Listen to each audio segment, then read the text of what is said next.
Please show her your respect and honor this entrepreneur and trailblazer, an agent of social change, Ms. Eunique Jones Gibson.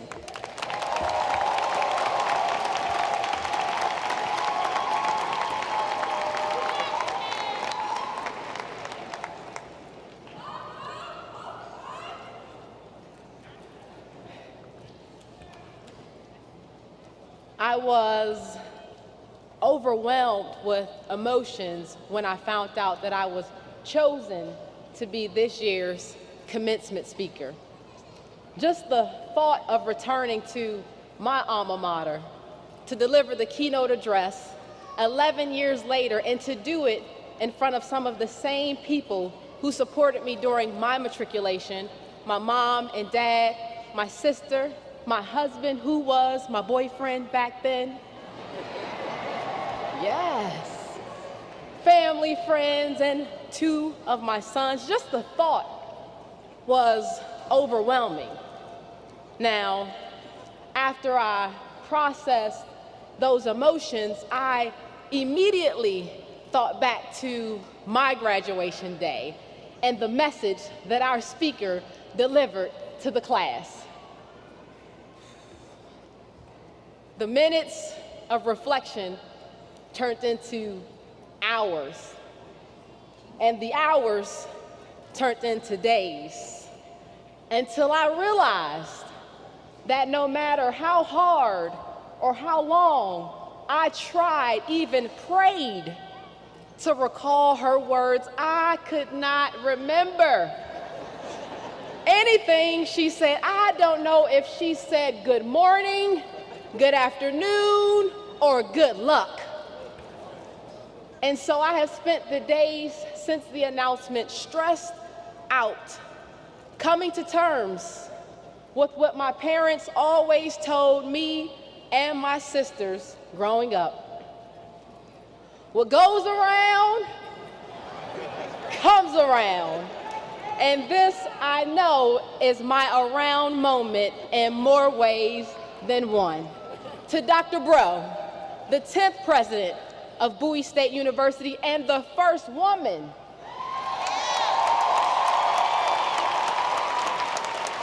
to hold the position.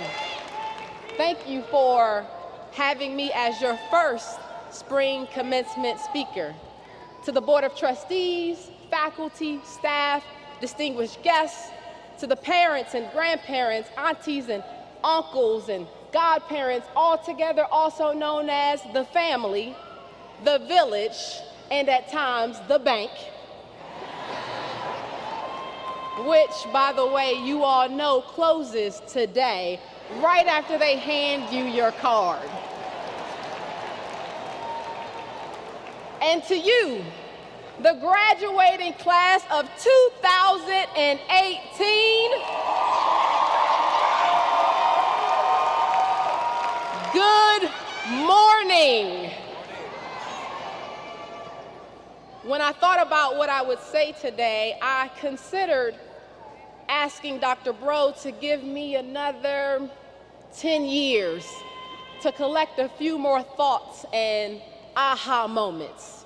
But after meeting with her to talk about commencement and what she is most excited about as president, I knew that I couldn't back out or drop this class. And so here I am, nervous and with sweaty palms, but I came so that I could share a few things with you that I believe are important for you to do, regardless of your major, your career path, your purpose, or your dream. 5 things I have learned since I left the yard. The first is take time to celebrate your wins before you rush out to create another one. As momentous as this day is for you, how you treat this experience will set the tone for how you treat others like it in the future. You've thought about, you've dreamt about, and many of you have prayed about this day. Yet, many of you sitting here right now are already consumed thinking and worrying about the days ahead. We've been programmed to go, go, go, go, and go harder, to make lists, to create goals, and to set out to accomplish them. But in our quest, if we aren't careful, it'll become less about the impact or the significance of our work and more about getting it done so that we can check a box and move on. This is not a check the box moment. What's happening right now in this arena represents the culmination of unrelenting determination that spans across multiple years for you to finally sit where you are today. And as tempting as it may be for you to be wondering about what's next, you have to take time to process and to be thankful for what's now.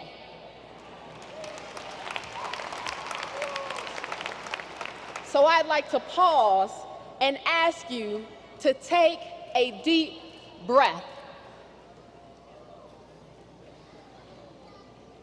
And in doing so, take a moment to forget about the pressure to leave out of here, to create another win, another accomplishment, another success, and instead bask in the beauty of this one.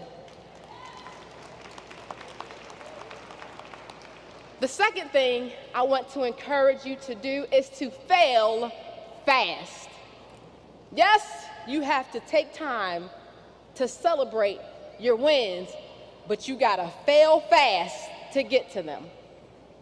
We all know that failure is a precursor to success, but it's also one of those things that we just tend to drag out.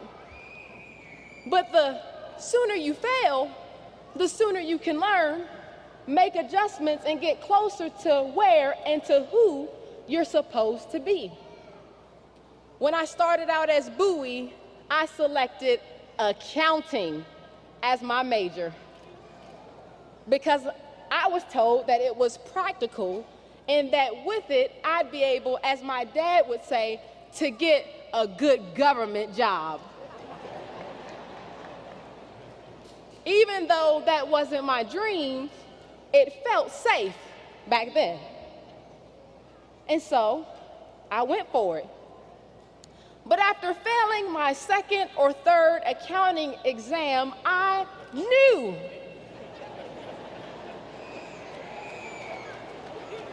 it just wasn't for me. No matter how hard I studied or tried to get into it, I could not. And so I found myself at that pivotal point we've all been at as students, debating if I would continue down this path, risking my grade point average, or if I would drop the class altogether. As I contemplated my next move with my marked up exam in hand, I remember seeing a few of my friends filming in front of Bowie Place. I had owned a video camera since I was a kid, and so I was immediately intrigued when they told me that they were filming a movie for class. In less than 24 hours, I not only dropped that accounting course, I dropped the entire major and switched to communications.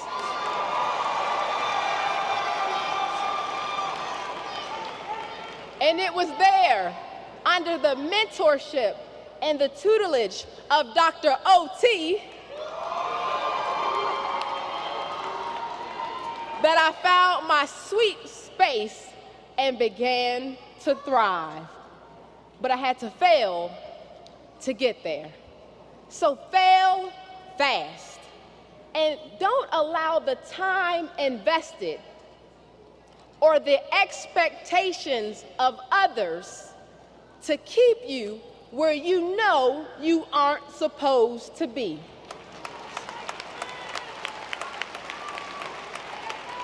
Which brings me to my third point, family. Commit to the risk. Every day, do something that makes you uncomfortable.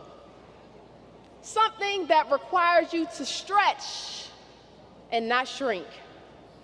Risk being misunderstood by trying to help someone understand your perspective or a problem that is unique to you or your community.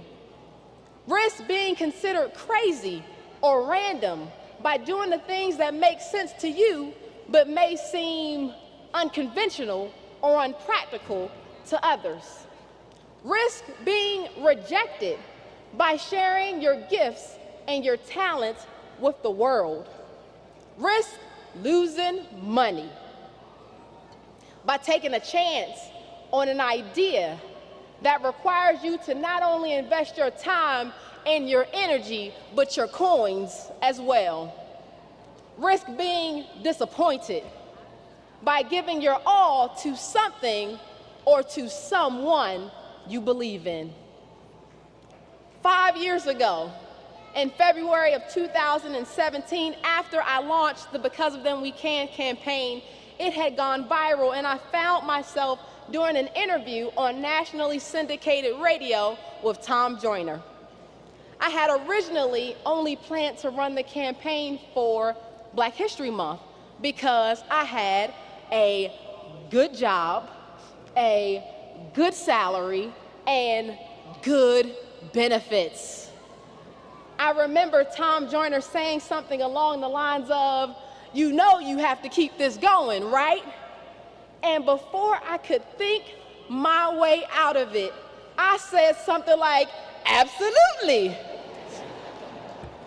knowing that it would require me to quit my good job, which was funny because I didn't talk it over with my husband, hey babe, before I shared that decision with the world.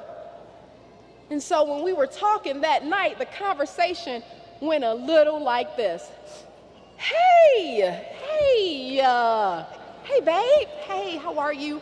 So I'm talking to Tom Joyner today. He's so crazy. You know what he said? He said I should keep the campaign going.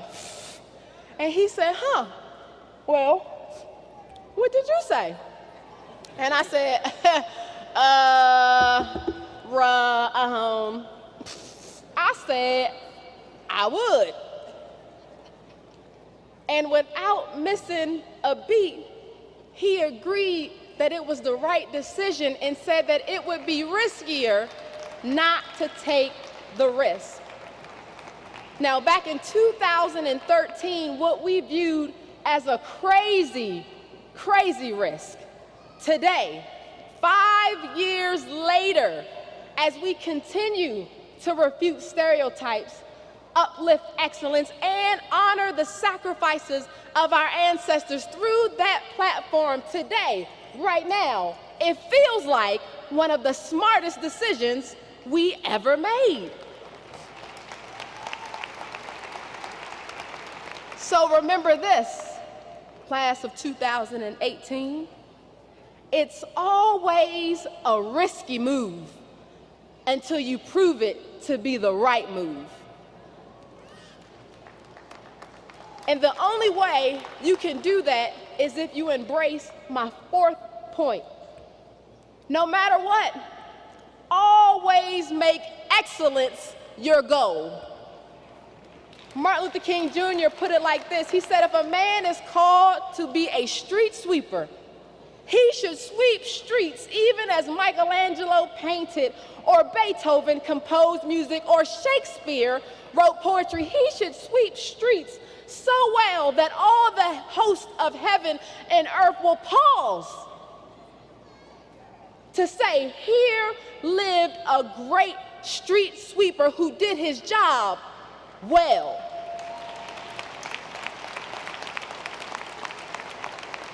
Whatever you've been entrusted with doing, do it to the best of your ability. Whether you're required to make coffee or to lead a project, focus your energy on making sure that you always show up as your best self, because excellence is a habit that is perfected when we approach the small tasks in the same way that we approach the big and important ones. And if education is in fact the great equalizer, then excellence is the accelerator. It will propel you ahead of, over, and beyond any obstacle, barrier, or individual whose mediocrity tries to stand in your way. Always make excellence your goal. Lastly, as much as this day is about you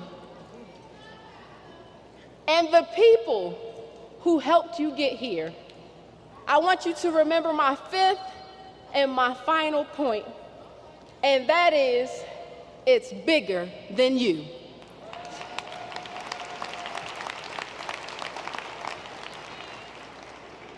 When you don't want to get out of bed, or when you feel like it's not a big deal, know that it is, because it's not about you. Someone you don't know is counting on you to become the person you were created to be and to do the work you were created to do.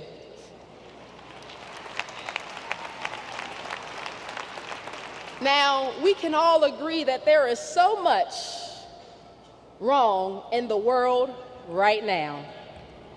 But in front of me is a sea of hope, full of people with names others who aren't in this arena will one day know, because they'll be able to say that it was because of you that they could. So strive to see the humanity in everyone. Use your voice and your talents to advance a cause that you believe in. Forgive, even in the absence of an apology. And practice being the kind of friend, the kind of community member, the kind of employee or leader, the kind of human that you want others to be. Maya Angelou put it like this.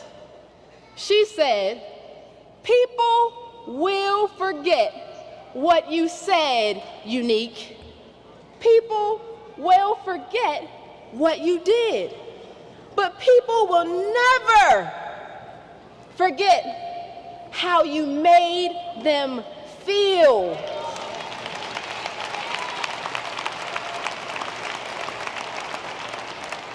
I hope you leave from here holding on to the same feeling that I felt when I sat in your position. It is the feeling that lets you know that your voice, your light, and your life matters. It is the feeling that lets you know that the world needs what you have to offer. It is the feeling that lets you know that you belong in every room you enter and in every seat you occupy.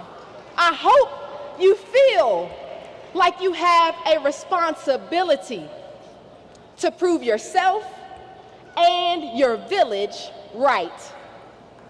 Do not waste time or energy trying to prove people who don't matter wrong.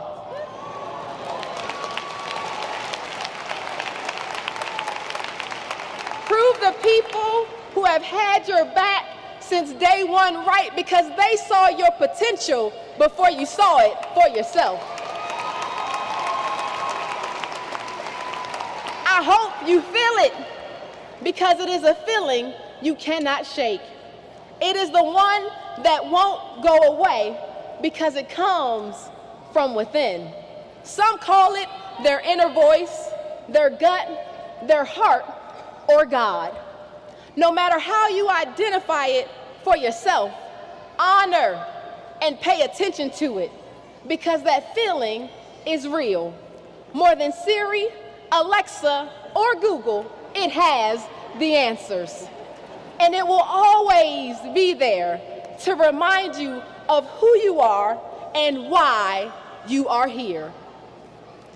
Before it was the home of Bowie State, before it was booming with innovation, high-tech labs and state-of-the-art equipment, before it housed the MLK building, the CLT, the Student Center, or the C-Store, before the band marched the fields and before the Greeks stomped the yard, before it was a safe space for blacks to learn, to grow, and to thrive, it was Jericho Farm.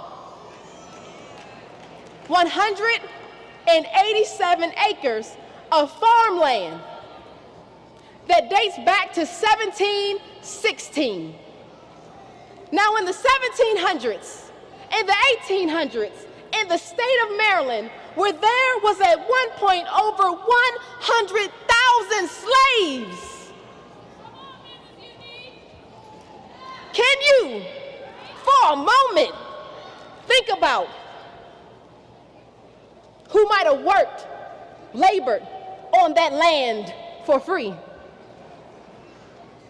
The same ground that slaves walked, worked, and toiled, deprived of the opportunity to even read, is the same ground that you walked with books in your hands in pursuit of a college degree. You, future doctors, lawyers, accountants, entertainers, entrepreneurs, engineers, nurses, teachers, judges, scientists, mathematicians, change agents, graduates. If you were to ask an enslaved black person who lived and who worked on Jericho Farm in the 1800s what his or her wildest dream was, I guarantee you, class of 2018, it would be you. Can you feel it now? Congratulations on a job well done.